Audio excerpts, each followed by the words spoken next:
Hello, I'm Vashti Hardy, the author of the Griffin Gate series for the wonderful Barrington Stoke, and I'm here to tell you about a new series that I'm writing for them for the Little Gems 5 to 8 chapter book range, and it's called the Moonlight Mystery Agency. And when I was that age, that's when I first really got into reading and books, and it was fantasy that used to really grip me. So I wanted to write something that had a fantasy edge, that also had some mystery to it and a little bit of gentle stem to introduce those early readers to it. So I'm going to read you the first chapter of The Birthday Cake Thief. The illustrations are by the wonderful Agnes Sakani, and they are adorable and they go beautifully with the text. So chapter 1 of the Moonlight Mystery Agency, The Birthday Cake Thief. Hannah wants a pet. Hannah had always wanted a pet, but her little brother Arlo was allergic to fur, so she wasn't allowed one. Hannah had never wanted a little brother, but a little brother was what she got. Arlo was noisy and he wanted everything he saw. He even wanted Hannah's teddy cat, Tibby.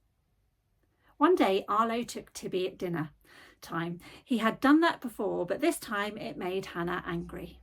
She snatched Tibby back. "It's your fault I can't have a pet, Arlo. You can't keep taking Tibby from me too." "Silly baby," she thought. Arlo's face went red. Then he began to cry very loudly, like a police car siren. "Hannah!" Dad rushed from the kitchen. "That's not kind. He's only a baby." Hannah frowned. She felt bad, but she was also fed up. "Tibby's just a toy. Your brother's feelings are real. Say sorry," said Dad. But all Hannah wanted was to go up to her room and draw her farm. The farm was where she would live one day, with cats, dogs, goats, sheep, pigs, cows, and no little brothers.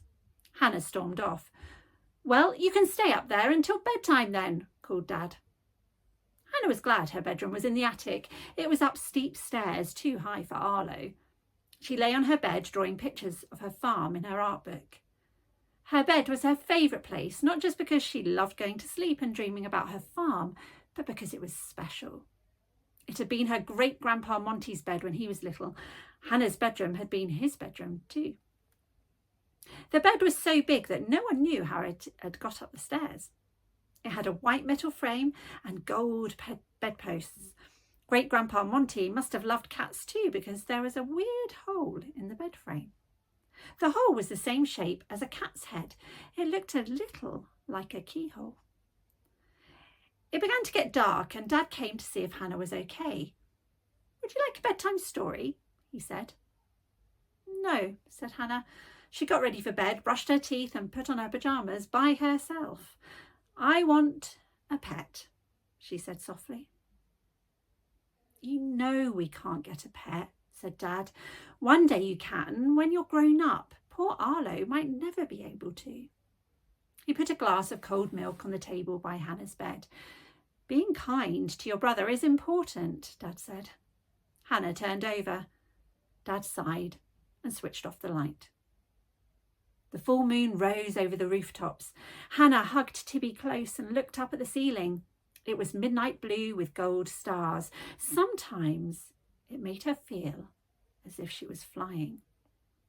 She closed her eyes and thought of her farm until she fell asleep. But then an odd tapping sound woke her up. And that's the end of chapter 1. And what she finds there is an amazing cat with a question mark tail.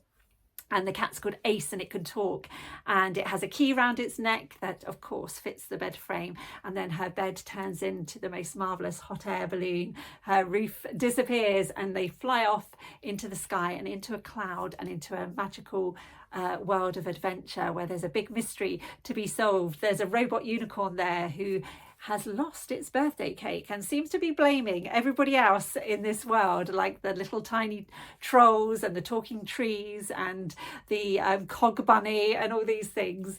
So Hannah and Ace are there to solve the mystery and to find out what really is behind the disappearing birthday cake. So I hope you enjoy it. Thank you so much for listening, and can't wait to find out what children think of the story. Thanks so much. Bye bye.